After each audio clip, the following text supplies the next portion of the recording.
our match doesn't entirely have to be made up of cash. We can waive permit fees. We can include other in-kind contributions, our equipment, our labor as well towards that cost. So Yolanda, these homes are built and then sold. No, sir, these are grants that, so that if it's a new construction, the homeowner, it is a grant. There is no loan attached to it or anything. They must hold it for 5 years before they can sell it or do anything with it, but it is strictly a grant. There's guidelines, there has to be ownership of the property, there has to be there are guidelines to the program, it just can't be for somebody in their income requirements and things of that sort that all explains it. So they get a new home and then they turn around and sell it, or they deed it over to whomever. No, there are some restrictions attached to this, but to answer your question, Mayor, there is no cost to the homeowner. Who picks the builders? We have to go out and advertise for the contractors and put those out for bid. So is the person qualified first or is the house built first? They must be qualified first. Okay, so a person comes in qualified, find a lot, the lot belongs to them or the lot? They must own their lot. Okay. And so then once the 10 are selected, based on the criteria that's set up, And who can apply? Anybody can apply or what? well, it's income based, they must meet incomes. And one of the things we're gonna look at, and again, council, it's ultimately up to you, but if we can add some additional things to this as far as, the preference would be the recommendation to city council, is we could look for elderly folks to start with them, to see if they may qualify, like maybe they own a little piece of property in a home that is no longer livable, if you will, and see if we can provide them. And again, these are not gonna be, these are gonna be not fancy homes, but it'll be just, they won't be fancy at all, just be the basic living, panel, siding, and so, but it is something that, it's a program that I know we've talked about. It's a lot of work, from what I gather is, it's a lot of work to run them through an application process to get it approved, so it's not gonna happen overnight, but it is something that, as we start getting applicants, hopefully we can, build 10 homes in a matter of a year or two, and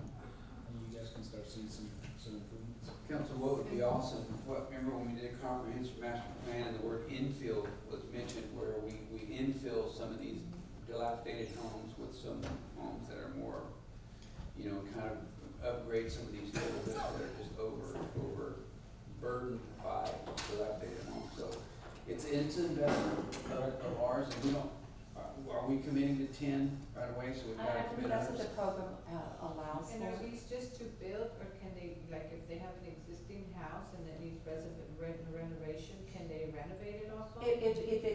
So when it's inspected, it's determined by a percentage. If it's more than, I believe it's 75. If it's, then it's considered a reconstruction or new construction. But if it's not, and it just requires some rehab, then they can also do that as well. Have we allocated the funds? We have not, we want this process and this project, as far as actually allocation, to actually start getting a home built, probably won't happen until next fiscal year. So it's gonna be a process before we actually start getting applicants, determining criteria, how we're gonna administer the program. So there'll be some components that'll take us a few months to get this going, and then when we actually have to make the allocation, my assumption would be sometime next year. Again, the important part today is having somebody to help us with the process and helping us get us through this and advertise it and let the public know. And you're right, I would like to see maybe some, because I know that there's some people on the council that are involved with housing, or probably know more than we do regarding housing, and I'd like to see if we can get y'all's help as we move forward. So we still get the opportunity with the budget process to go through this, but kind of like having shovel-ready projects and preparing the groundwork for this should it come up. And I know you're familiar with this program? Yes, I've worked with this program as a consultant. I've done some of these in other communities where our focus was mostly in trying to do housing rehab. So, but the program has changed now where they only allow like 10. We used to be able to do a lot more, especially in the rehab area. But So council, it's an opportunity to maybe get some housing for some. And when you're asking for someone to administer this, so we don't, I mean, Well, we'd have. or any of them don't do anything No, like this? sir, this is, something, again, Mr. Moran would know more than I do, but this is gonna be something that it is gonna require getting the people, all the information, it's a whole bunch of documentation from like gather that the applicant has to turn in. And so it is gonna require legwork, Is there gonna be somebody that's gonna help them fill that stuff out? that is gonna Work it out? be. Yes, Oh, okay. the consultants that we hire would work with them.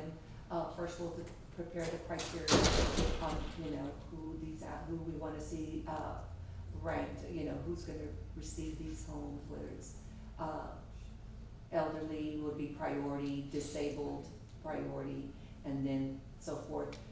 Create that list, and, as they qualify, if they don't, then we move to the next one, and then to the next one until we get our 10. And so the consultants make the decision as to what applicants, are approved or? Based on the criteria that's set up, and of course, the regulations that are set up. And would that entail like a board of people, or is it just, we don't know yet? We've never had, I've never seen where they do a board. It's basically, they take applications, and then based on the home program's regulations and requirements. And then, like Mr. Ray said, we're gonna look to see if we can also prioritize elderly and disabled first, that we take those applications first. But again, it's like on a rotating, so let's say that applicant comes in and they don't meet the qualifications, whether their deed is tied up in collateral, or they don't have clear title to it, so they don't qualify, we move on to the next one and so forth. But it's based on the guidelines that we set up, working with our consultants. And they're gonna do all that? And y'all's recommendation is? Well, again, it was really tough. We went back and forth because, we have worked with Grantworks, and, They both do good work. but they both do good work, and, we looked at the proposals and we saw that, because this is a time-consuming grant, only by trying to qualify the applicants, because again, there's title searches that need to be done and all that, so it's a long process. And we looked at who had more experience in doing that, and the proposals, the scores were even, but we then looked at, okay, this, Langford has done more home programs, and that's really what it came We have to. your recommendation, Ms. Langford. Yes. Okay, council, you have a motion and a second, and you heard the administration's recommendation as Langford. So with that and their recommendation as Langford, as such, you're gonna be voting on that. I'm gonna ask for a vote, if there's no other questions. All in favor of Langford, please say aye. Aye. Motion passes unanimously. Thank you very much. Thank you. All right, council, we're gonna combine items 9K and 9L. This both have to do with Escobar Development Board. Brad will brief us for this. You're familiar with this process. We've had to do this before. But combining both together, item 9K and 9L, discuss and consider awarding a contract for bond counsel services and authorizing city manager to negotiate and execute a contract with a select firm. Discuss and consider awarding a contract with financial service advisor and authorizing city manager into a contract with the selected firm. This is an action item. I'm gonna call for a motion. Second. Motion by Councilwoman A. Garza, second by Councilwoman Hernandez. City manager? My job is a little bit easier, I think, because, well, it's just easier. I will say that, the firms that put in, I'll take the easy one first, the financial advisor, we had one RFQ put in. Now, we put this in the paper, we advertised it, we put it out on TML. We try to get as many solicitations as possible. We have one, which is our current financial advisor, and that's Robert Tejerina, Galvan, and Lawrence. We're making that recommendation to award this contract to them, and this is all in preparation to, selecting them to work with us potentially for issuing bond debt through the Water Development Board. So the solicitation was prepared for that. The other one was a little bit tougher to score, because we did have good proposals. We had a total of 5 interested firms that were interested for the bond counsel services. I thought we had really good, groups. We struggled, I think, primarily with, our current group, which is Escamilla and Ponic.